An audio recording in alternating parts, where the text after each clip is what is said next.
Watcher. Hello. Right. Where do we go from here? Yes.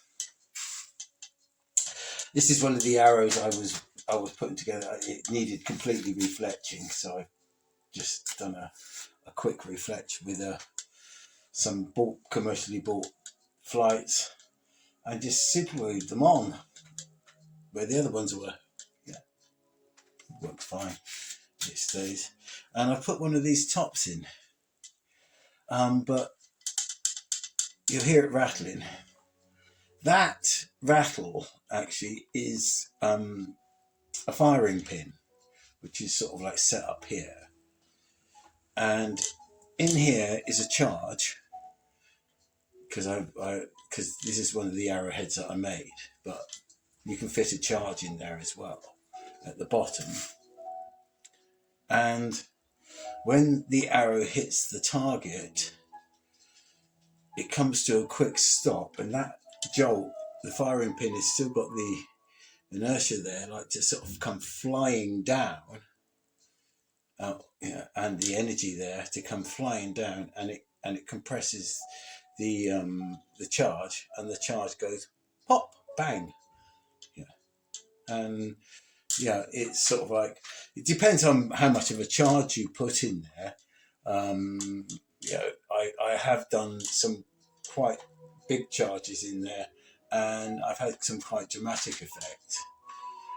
One of the things is actually like, they say that people say about firing arrows. Firing arrows, yes. I'm afraid I am one of the sticklers that you shoot arrows. You don't fire arrows, you fire guns. But this one actually could be somewhere in between the two, because when it hits its target, it goes bang, and this bit just sort of like goes off in different. It destroys the arrow. Well, the actual thing, you can repair it, but you end up with a slightly shorter arrow. And but the point of this video is, where do you get a charge from really, really quickly to put in these to make them go pop? Because it's, yeah, you can't go out and, where I live, you can't just go out and buy explosives or things like that, so what's the easiest way to make something that go pop at home? And to be quite honest, I know it's going to sound a thing, but these match heads make a good thing to go pop. But with the match heads, you need a magic ingredient, and you get better at getting them off after a while. And you end up with your match head material here, and to make it really good, you want to sort of like break it down into dust. Now, believe it or not, I've got here enough here to make a small charge in one of these arrowheads.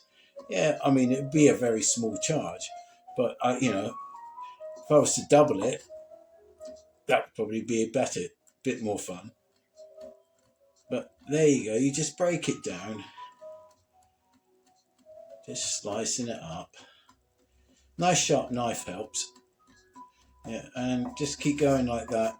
And the finer you make it, the better it is. Okay, the finer you make it, the better it is. So you just keep on chopping away. But I would carry on this quite a bit longer, actually, to be quite honest, because I'd want it a little bit more. I want it really, really, really, really powdery and dusty. Down to almost like a powder.